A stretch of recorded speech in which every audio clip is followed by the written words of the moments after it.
मैं doctor BS. दादीज आप सभी विद्यार्थियों का आपके अपने एबीसी एग्रो क्लासेस उदयपुर के ई प्लेटफॉर्म पर पुनः हार्दिक अभिनंदन करता हूं।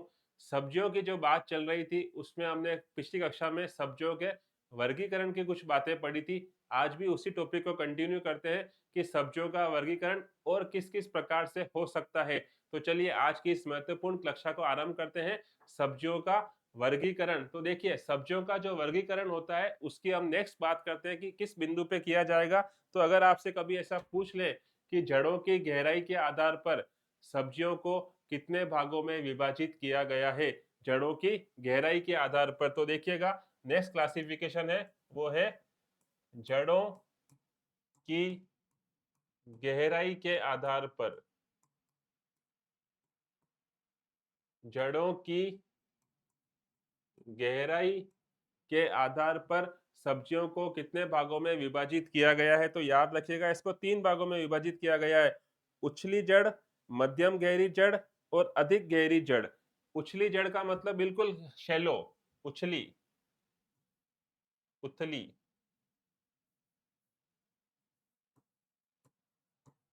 मध्यम और अधिक गहरी, मतलब आप सब्जियों को जब बोते हैं तो किसको कितनी गहराई की जड़ें के हिसाब से डिवाइड किया गया है। तो याद रखिएगा उतनी जो जड़ें होती है उनकी गहराई होती है 15 से 30 सेंटीमीटर।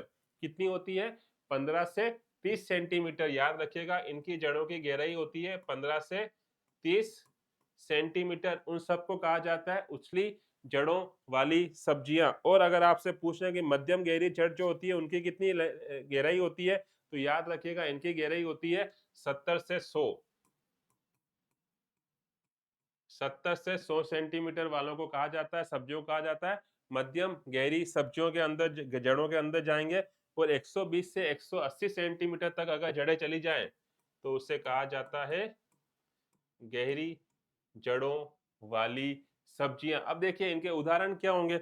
उदाहरण की बात करें तो प्याज और मूली उदाहरण है उथली वाली के। याद रखिएगा प्याज और मूली,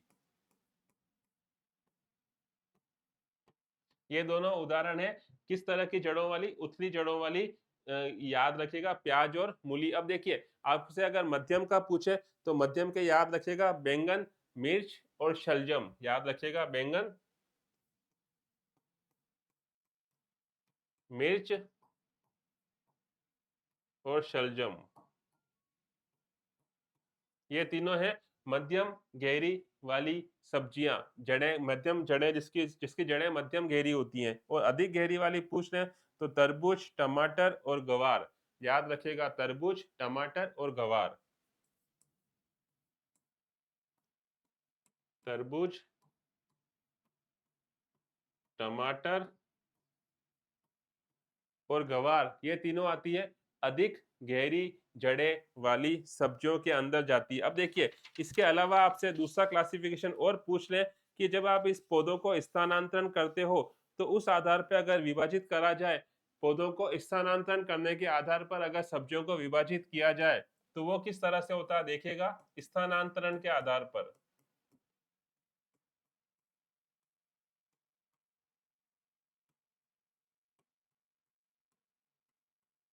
स्थानांतरण के आधार पर सब्जियों को कितने भागों में विभाजित किया गया? तो 3 भागों में किया गया है। जो आसानी से स्थानांतरित हो जाती है उसे बोलते हैं आसानी के साथ। तो ये देखिएगा आसानी के साथ। कुछ होती है जिसमें अलग से आपको देखभाल की आवश्यकता होती है तो उन्हें कहा जाता है देखभाल के साथ स्थानांतरण। देखभाल के साथ स्थानांतरण।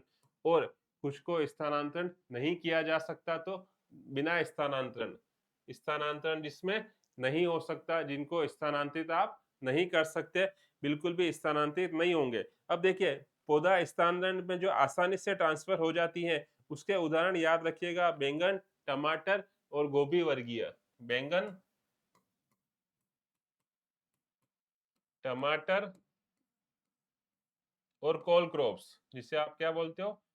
गोभी वर्गीय। ये तीनों उदाहरण है किसके? आसानी से स्थानांतरित हो जाने वाली सब्जियों के ऊपर। अब देखिए जिसको देखभाल के साथ स्थानांतरित करते हैं वो है प्याज और मिर्च। याद रखिएगा इनके एग्जाम्पल है प्याज और मिर्च, ये हैं जो देखभाल के साथ में आप इनको स्थानांतरित कर सकते हो। और ऐसी कौन सी सब्जियां हैं जिसको स्थानांतरित आप नहीं कर सकते, तो उसके एग्जाम्पल याद रखिएगा, कुकुरबिट्स, भिंडी और शलजम। कुकुरबिट्स,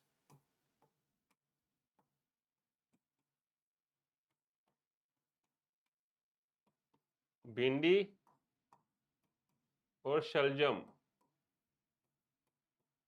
ये वो हैं जो स्थानांतरित नहीं होती है।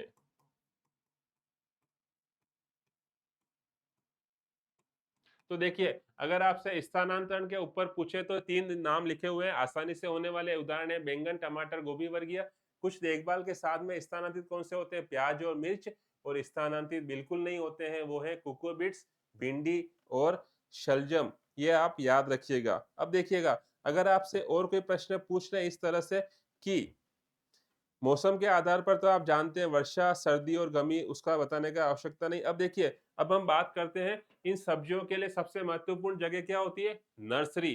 तो याद रखिएगा, नर्सरी के लिए कितना कितना एरिया की आवश्यकता होती है, उसके ऊपर बात करें तो देखिएगा, नर्सरी, सब्जी, और यहां लिख रहा हूं एरिया, क्षेत्रफल की किस सब्जी को कितने एरिया की आवश्यकता होती है। तो याद रखिएगा, अगर आपसे सिंपल पूछ रहे हैं टमाटर के लिए, टमाटर के लिए जो नर्सरी का आकार होता है वो होता है 100 से 125 मीटर स्क्वायर। टमाटर के लिए कितना होता है, 100 से 125 मीटर स्क्वायर, 100 से 125 मीटर स्क्वायर, याद रखिएगा टमाटर के लिए। बैंगन के लिए पूछे तो बैंगन के लिए होता है 125 से 150, बैंगन 125 से 150 मीटर स्क्वायर। अब देखिए, अगर आपसे मिर्च का पूछ रहे तो मिर्च का होता है 150 से 200 मीटर स्क्वायर। मिर्च का कितना होता है, 150 से 200 मीटर स्क्वायर, 150 से 200 मीटर स्क्वायर मिर्च का होता है। और अगर आपसे कोल क्रॉप्स का पूछ रहे तो याद रखिएगा, कोल क्रॉप्स का होता है 200 से 250 मीटर स्क्वायर। कोल क्रॉप्स मतलब गोभी वर्गीय सब्जियां, गोभी वर्गीय, 200 से 250 मीटर स्क्वायर, ये किसका होता है, गोभी का। लेकिन देखिए, एनसीईआरटी में कुछ डेटा अलग है। एनसीईआरटी में टमाटर का 250 के आसपास दे रखा है और बैंगन का भी 250 के आसपास दे रखा है। तो देख लीजिएगा, इन दोनों का 250 के आसपास मान के भी आप कर सकते हैं अकॉर्डिंग टू एनसीईआरटी। तो जैसा ऑप्शन आपको मिले उसके हिसाब से आप इसका आंसर लगा सकते हैं। तो विभिन्न विभिन्न फसलों को, सब्जियों को कितने कितने नर्सरी में एरिया की आवश्यकता होती है, वो हमने थोड़ी चर्चा करी। अब देखिए, थोड़ी सी हम चर्चा और करें कि मुख्य सब्जियों के जो फल प्रकार होते हैं, वो फल प्रकार किस किस तरह से होते हैं। तो वो देखिएगा, सब्जियों के फल प्रकार,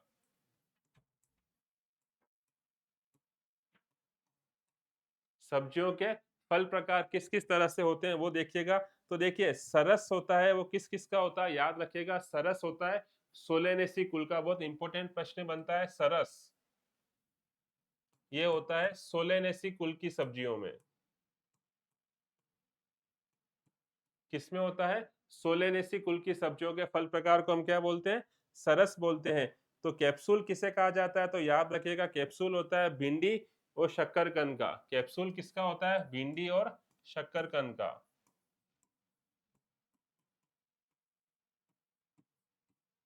भिंडी और शक्करकंद, इन दोनों का जो फल प्रकार होता है वो कौन सा होता है, कैप्सूल कहा जाता है। सीजोकार्प किसका होता है, अगर आपसे सीजोकार्प पूछ लें तो याद रखिएगा, गाजर, सीजोकार्प होता है गाजर का। ठीक है। उसके बाद अगर आपसे पूछे सिलिकुआ, सिलिकुआ किसका होता है, तो कोलक्रॉप्स का जो फल प्रकार होता है वो सिलिकुआ होता है, सिलिकुआ,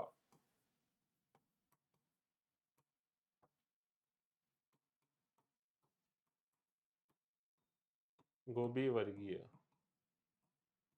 गोभी वर्गीय फसलों, सब्जियों का जो होता है वो क्या होता है, सिलिकुआ होता है। और याद रखिएगा, पेपो, पेपो होता है कुकुरबिटेसी का, याद रखिएगा पेपो, ये होता है कुकुरबिटेसी कुल का।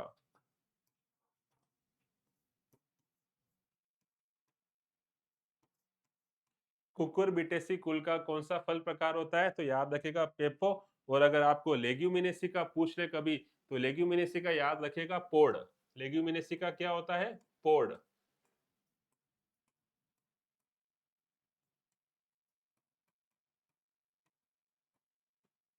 लेग्यूमिनेसी का जो फल प्रकार होता है वो क्या होता है, पोड़ कहलाता है। तो अलग अलग सब्जियों के हमने फल प्रकार की बात करी। अब देखिए फल फल के साथ साथ में आता है एक इंपॉर्टेंट वर्ड, पुष्पक्रम, कि इनका पुष्पक्रम किस किस तरह का होता है। तो बहुत इंपॉर्टेंट इंपॉर्टेंट पुष्पक्रम मैं बता देता हूँ आपको कि किस सब्जी के पुष्पक्रम को मुख्य रूप से क्या कहा जाता है। तो याद रखिएगा, अगर आपसे पूछने की केटकिन किसका पुष्पक्रम है, तो याद रखिएगा गांठ गोभी का, केटकिन।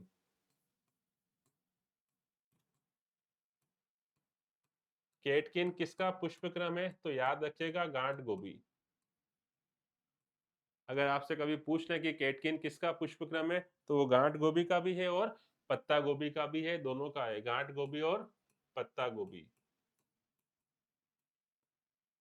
सिंपल ऑब्जेक्टिव प्रश्न में बन सकता है कि केटकिन किसका पुष्पक्रम है, तो आप बता सकते हैं गांठ गोभी या पत्ता गोभी। रेजिमोस अगर आपसे पूछ लें कि रेजिमोस किसका पुष्पक्रम है, दूसरा देखिएगा रेजिमोस,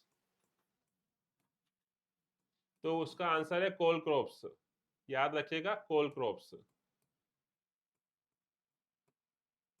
अगर रेजिमोस पूछ ले तो याद रखेगा कोल क्रॉप से गोभी वर्गीय सभी सब्जियों का मिला के रेजिमोस होता है। अम्बेल अगर आपसे पूछ ले, अम्बेल किसका होता है, अम्बेल पुष्पक्रम, तो उसका आंसर याद रखेगा प्याज। अगर आपसे अम्बेल का पूछ ले कि अम्बेल किसका पुष्पक्रम होता है, तो उसका आंसर है प्याज, लहसुन, धनिया, गाजर। क्या है, प्याज, लहसुन, धनिया और गाजर। ये चार उसका उदाहरण याद रखेगा अम्बेल कैटेगरी के पुष्पक्रम के। स्पाइक पूछ ले तो स्पाइक तो बहुत मैंने है किसका, पालक का, स्पाइक।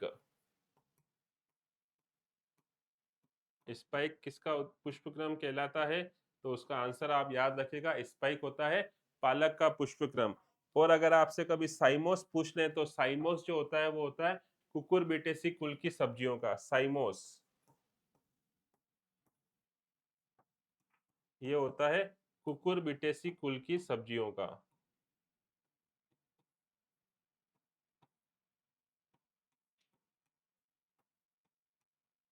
तो आपसे पुष्पक्रम के बारे में बात करें, तो ये सारे इंपॉर्टेंट पुष्पक्रम मैंने आपको बता दिए। तो देखिए आज हमने सब्जियों के बहुत महत्वपूर्ण चीजों के बारे में अध्ययन किया, उनका वर्गीकरण जहाँ से प्रश्न बनता है, उनका पुष्पक्रम जहाँ से 100% प्रश्न बनता है, और उनके फलों का प्रकार। एक बहुत महत्वपूर्ण टॉपिक को आज क्लास में कवर किया। उम्मीद करता हूँ कि आपको आज का ये वीडियो समझ में आया होगा। इसी तरह के रेगुलर वीडियो अपडेट पता लगाने के लिए जुड़े रहिए आपके अपने एबीसी एग्रो क्लासेस उदयपुर परिवार के साथ। बहुत बहुत धन्यवाद आप सभी का।